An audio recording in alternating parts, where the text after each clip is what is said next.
No último vídeo, nós estávamos falando sobre lei e tradição, que os índios organizam suas leis, seu modo de viver, não são nem leis, através da lei e tradição, através dos seus ancestrais, a lembrança do que seus ancestrais disseram. Só que nós prometemos falar no próximo vídeo sobre drogas, mas nós vamos nos manter nesse assunto. Nós iremos falar sobre comportamento reativo e lei, admiração, respeito, autoridade e infração.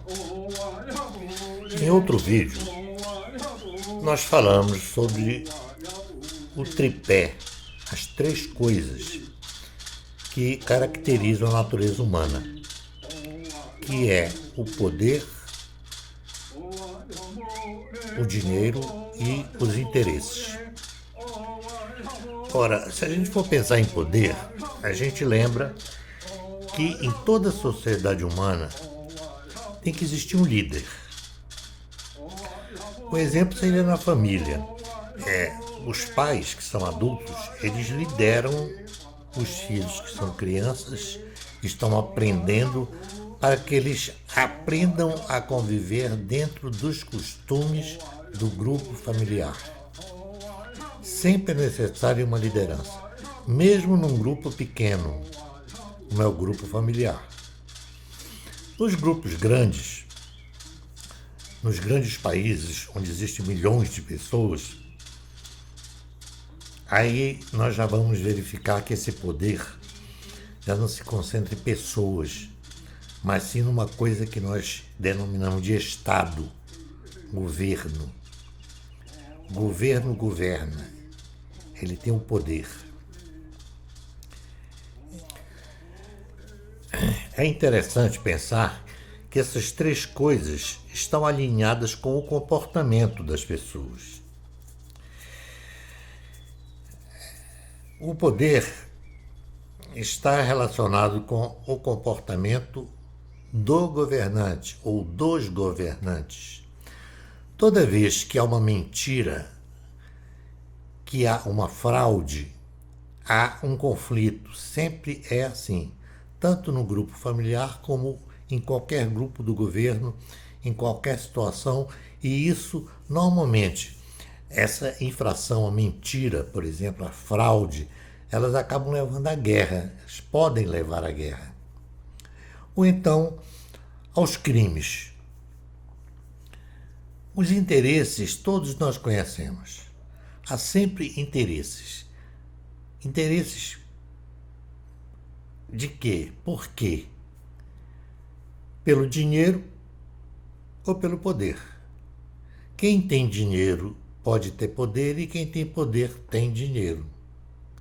Verifiquem como é que se estabelece a organização social através desse tripé: poder, dinheiro, interesses. Por isso que num vídeo anterior eu falei que a mentira leva à desagregação, à desorganização e à desconfiança. E a verdade leva à harmonia e à paz. Num vídeo passado, sobre convivencialismo, eu falei: não minta. A mentira desorganiza o relacionamento social.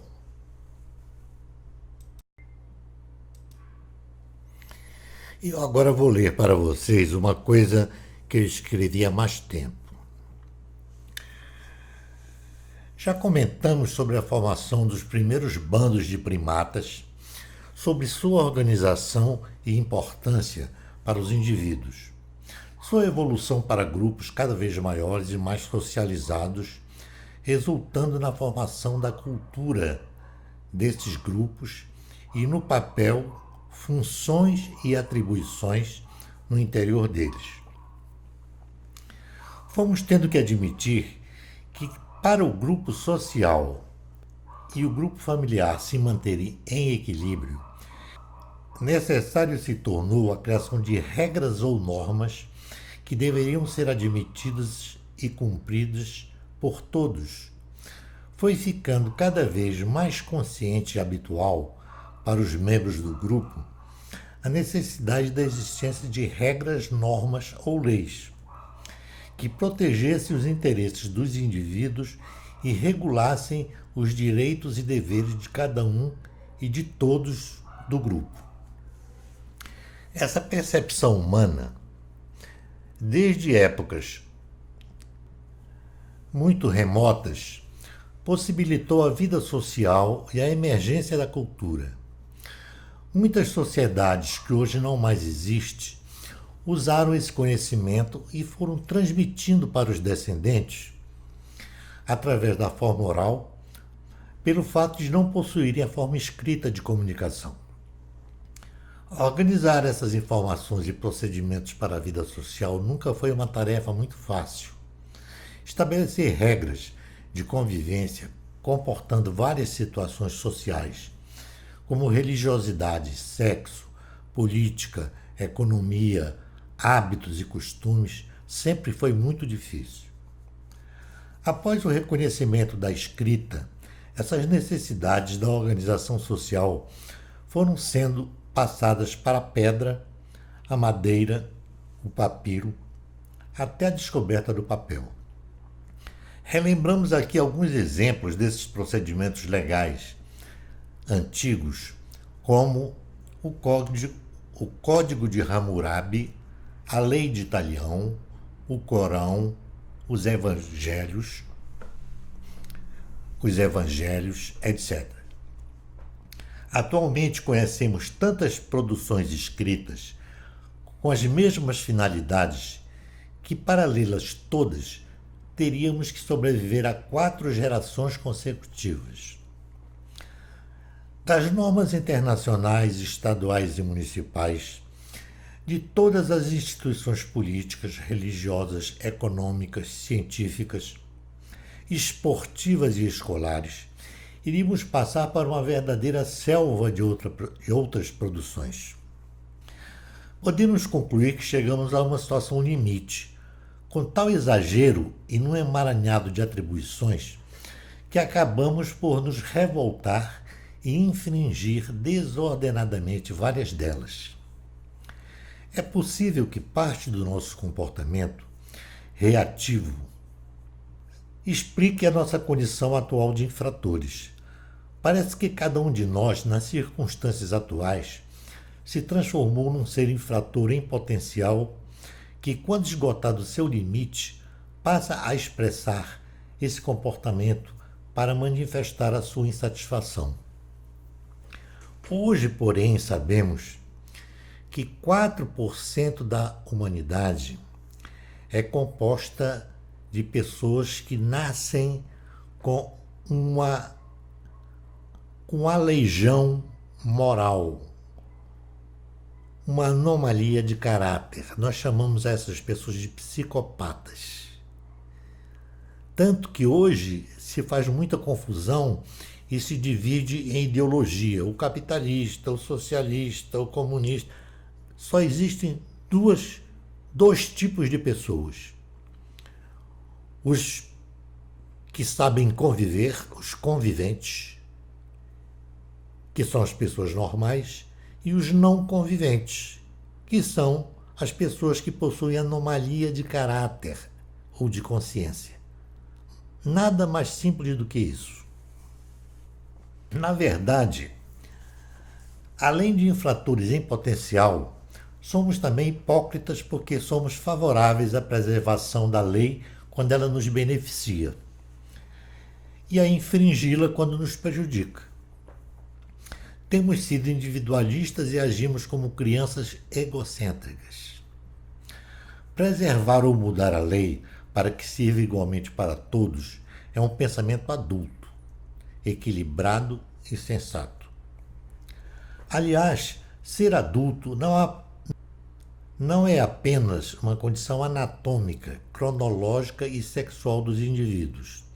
É, sobretudo, uma condição psicossocial, onde a personalidade formada e amadurecida se projeta para o coletivo com função e papel definidos.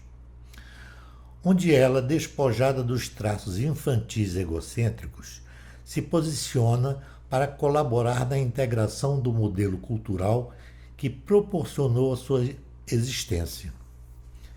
O estado adulto só se torna visível quando atua no campo social, com toda a sua potencialidade criativa e construtiva, voltada para o sentido coletivo da existência e convivência do grupo. Essa é a sua principal característica: o desejo de viver e conviver em harmonia com o conjunto. Quantas pessoas ainda pensam e agem dessa maneira? Quantas personalidades anãs, deficientes de caráter e pobres de espírito são paridos e mantidos pela sociedade branca? Você conhece algumas delas? A perda de um modelo cultural harmônico e integrador produziu nas sociedades brancas o aparecimento de um número excessivo de instituições políticas, religiosas, legais, econômicas, dando-lhes a falsa ideia de organização, progresso e desenvolvimento. Os resultados, porém, são claramente detectados no sofrimento do psiquismo dos indivíduos através das neuroses e psicoses e nas manifestações dos mais variados tipos de comportamento reativo, responsáveis por todos os problemas conhecidos atualmente. Podemos comparar a situação do mundo atual com a citação bíblica que fala sobre a construção pelos antigos da Torre de Babel. Babel significa confusão. Entre os índios, a lei representa um acordo grupal, a qual todos estão sujeitos a aceitá-lo e cumpri-lo. O poder da lei não precisa estar escrito e nem de alguém que o ordene, pois ela e toda a sua força reside na tradição do grupo, que é uma situação impessoal.